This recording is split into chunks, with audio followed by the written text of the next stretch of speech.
삼성전자가 31일 발표한 지난해 4분기 반도체 사업 실적은 그동안 기술력이 한 수 아래라는 평가를 받았던 경쟁사들의 성적표를 밑도는 수준이다. 주력 제품인 메모리 반도체 가격 하락 폭리 커지고 있는 탓이다. 투자자들 사이에서 반도체 업황이 더욱 빠른 속도로 둔화되는 게 아니냐 는 우려가 나올 정도였다. 시장의 걱정과는 달리 삼성전자는 메모리 반도체 수요가 2분기 이후 살아날 것이라고 낙관론을 펼쳤다. 지난 8일 정실적 발표 당시 하반기부터 수요가 회복될 것으로 전망했던 것보다 회복 시점을 앞당겼다. 시장 점유율을 늘리기보다는 수익성 위주 위경영을 고수하겠다. 문원칙 또다시 강조했다. 재고를 털어내기 위한 치킨 게임 은하지 않겠다는 의미로 해석됐다. 세계 1위 메모리 반도체 업체인 삼성전자의 이 같은 가격 및 생산 전략은 메모리 반도체를 가져다 쓰는 전 세계 정보통신기 술 ICT 업계에 작지 않은 영향을 미칠 것이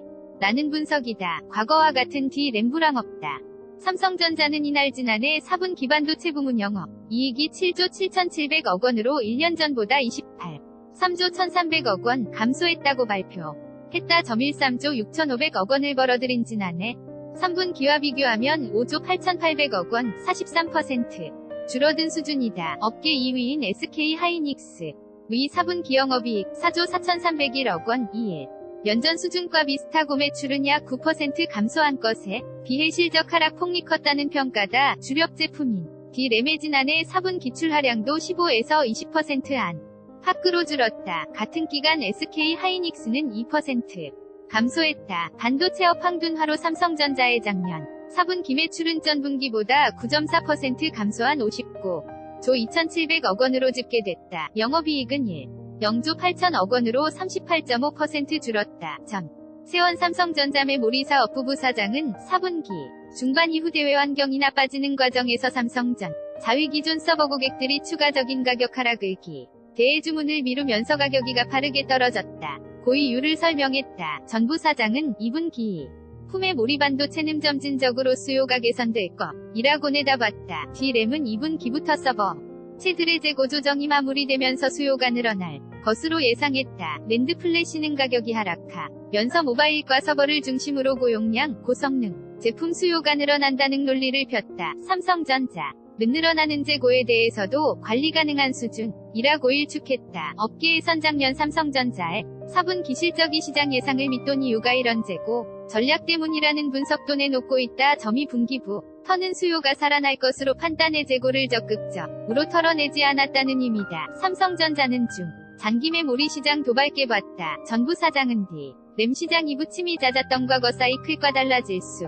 있느냐는 질문에 기술 난도 증가, 서버와 모바일 등 수요 다변화, 5세대, 5G, 이동통신, 과인공지능, AI 같은 신기술 도입에 따른 요증가 등에 힘입어 과거처럼 수급 불균형이 장기화되지 않을 것이라고 말했다. 반도체 장비 고누출 듯 향후 투자 전략은 보수적으로 세웠다. 전 부사장은 올해 제품별 투자 계획은 정해지지 않았다며 대외 환경의 불확실성 때문에 올해는 추가 증설을 하지 않고 중장기 수요에 대응하기 위한 신규 팹 반도체 공장 건설을 중심으로 투자하겠다. 문원칙을 설명했다. 반도체 장비 고 시점을 늦춰 생산량을 조절하면서 향후 수요가 살아나는 시점에 생산량을 늘리겠다는 의미로 해석됐다. 앞서 SK 하이닉스도 반도체 장비 자를 40% 축소하고 전체 설비 투자 규모를 지난 117조 원보다 줄이겠다고 밝혔다. 업계에서는 중국 시안 낸드 플래시 공장과 평택이 반도체 라인의 장비 입고 시점이 내년 이후로 미뤄질 수 있다고 보고 있다. 비메모리 반도체 사업을 확대하기 위해 공격적으로 투자하겠다는 의향도 내비쳤다. 이명진 삼성전자 IR그룹장 부사장은 반도체 분야에선 AI 와전장용 신규칩 셋등 신기술 확보와 차세대 패키징 솔루션 강화를 추진하겠다고 설명했다. 좌동욱 고재영기 4LEFTKING-HANKYUNG.C 옴환경닷컴 무단전제 및 재배 포금지 이슈 폴 진행 중 2019년 1월 28일 2019년 2월 11일 은행 대출금리 산정 개선책 어떻게 생각하십니까? 정부가 은행권 대출 금리 산정 개선 방안을 내놨습니다. 은행이 고객에게 대출을 해줄 때 대출 기준금리, COFI, X 등의 가상금리를 더해 정해지는 데에 가상금리 예산적 내역서를 의무적으로 제출해야 한다는 게 주요 골자입니다. 어떻게 생각하세요? 점.